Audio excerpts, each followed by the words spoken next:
नमस्कार, आदाब, जय भीम. मी सना दळवी. आज असाच बाबासाहेबांबद्दल असाच विचार आला की काय त्या माणसाने आयुष्य जगलं असेल. म्हणतात की moments become memories and people become lessons of your life. ह्या माणसाने जे कर्तृत्व करून ठेवलं आहे, ज्यामुळे आज माझी आई सुशिक्षित झाली.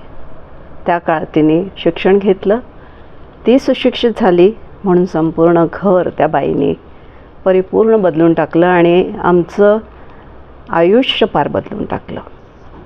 आज आम्ही जेही आहोत, आता रिटायर्ड झालो आहोत आम्ही सगळे बहीण-भाऊ, 6 बहीण-भाऊ.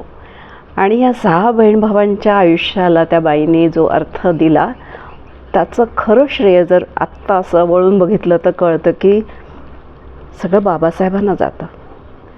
त्यांनी ते बीज जर रुजवलं नसतं की स्त्रीने उंबरठा ओलांडलाच पाहिजे, शिक्षण घेतलं पाहिजे. एक स्त्री जी सुशिक्षित होते ती संपूर्ण घर सुशिक्षित करते. आणि खरंच हा आमचा स्वानुभव आहे. आम्ही 6 बहीण-भाऊ खूप चांगल्या पद्धतीने शिकून मोठमोठ्या पदावरती विराजमान झालो. ती सगळी कृपा बाबासाहेबांची. भारतातील सगळ्या स्त्रियांना मला नाही वाटत ही जाणीव असेल की आज त्यांचं जे आयुष्य आरपार बदललेलं आहे, नोकऱ्यांमुळे म्हणा किंवा ज्या पदव्या त्यांना लाभल्या आहेत, ज्या पोझिशन्सवरती त्या आहेत, घर, मूल आणि नोकरी सांभाळून ते जेही करत आहेत, कर्तृत्व हे जे उजळून निघालं आहे कोणामुळे? एकट्या बाबासाहेबांमुळे. त्यांनी तेव्हा जातपात पाहिली नाही, त्यांनी स्त्रियांचे गहन प्रश्न बघितले की ह्या स्त्रिया ज्या अडकून पडलेल्या आहेत फक्त संसारामध्ये, तर त्यांना त्यांचं अस्तित्व मिळालंच पाहिजे.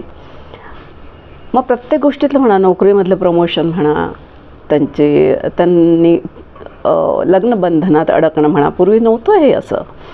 त्यानंतर त्यांना मिळणारी मॅटर्निटी लीव, हे त्याच्या हक्काच्या सुट्ट्या, त्यांचे प्रमोशन्स आणि मिळालेली ही जी जमेची बाजू आहे ना, हे एक बापच देऊ शकतो. आणि असा हा बाप कुठल्या जातीत तुम्ही का अडकवता?